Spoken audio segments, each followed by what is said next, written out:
নমস্কার, সুমিজ কিচেনে সবাইকে জানাচ্ছি স্বাগত। আজকে আপনাদের সাথে শেয়ার করব গ্রাম বাংলার একদম পুরনো একটা রেসিপি। মা কাকিমারা যেভাবে মাছের ঝোল রান্না করত সেই রেসিপি আজকে আপনাদের সাথে শেয়ার করব। আশা করছি আপনাদের ভালো লাগবে।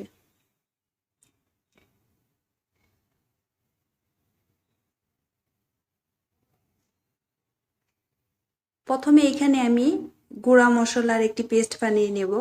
1 চা চামচ পরিমাণ মরিচ গুঁড়া, হাফ চা চামচ পরিমাণ হলুদ গুঁড়া, 1 চা চামচ পরিমাণ ধনিয়া গুঁড়া,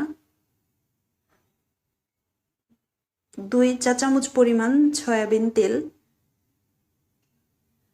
পরিমাণ মতো জল দিয়ে পেস্ট করে নিতে হবে। এতে করে মশলা থেকে বাটা মশলার একটি সুঘ্রাণ আসবে।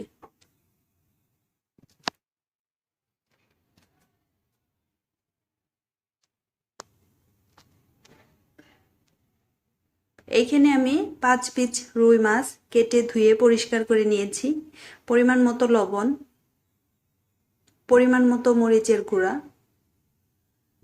পরিমাণ মতো হলুদের গুঁড়া, 1 চা চামচ পরিমাণ সয়াবিন তেল দিয়ে ভালোভাবে মাখিয়ে নিতে হবে।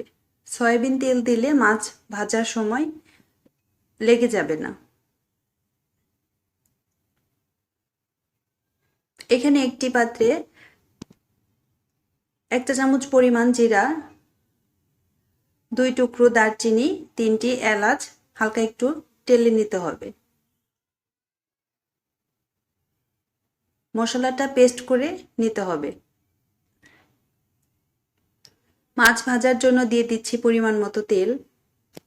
তেলটা গরম হলে একে একে মাছগুলো দিয়ে দিতে হবে।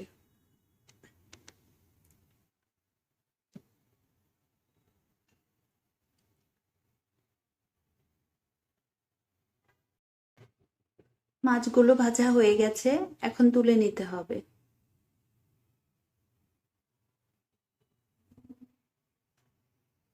মাছ ভাজার তেলেই দিয়ে দিচ্ছি ছোট টুকরো করে রাখা আলু। এখানে আমি 2টি বড় সাইজের আলু কেটে নিয়েছি।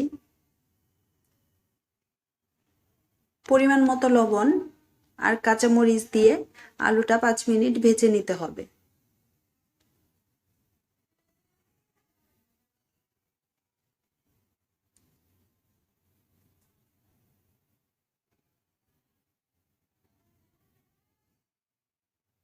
আলুটা ভাজা হয়ে গেছে 5 মিনিট।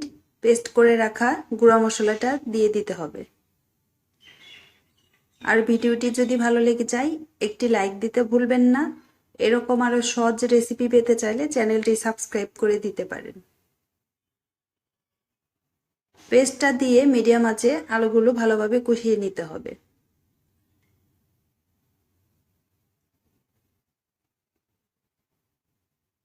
এখন পরিমাণ মতো দিয়ে দিতে হবে জল।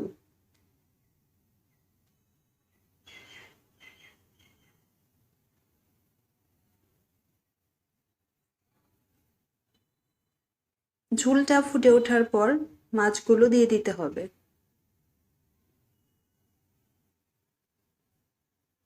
মাছগুলো দিয়ে 5 মিনিট আরো রান্না করে নিতে হবে। এরপর মাছের ঝোলটা ফোড়ন দিয়ে নিতে হবে।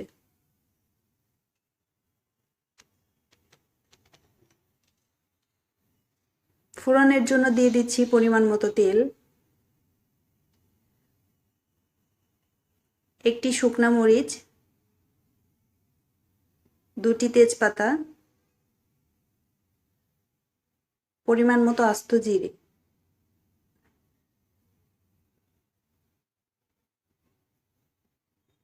ফুটে ওঠার পর দিয়ে দিচ্ছি পরিমাণ মতো আদা থেতো করে নিয়েছি। ফোড়ন থেকে যখন সুন্দর একটি সুঘ্রাণ বের হবে তখন মাছের ঝোলটা দিয়ে দিতে হবে।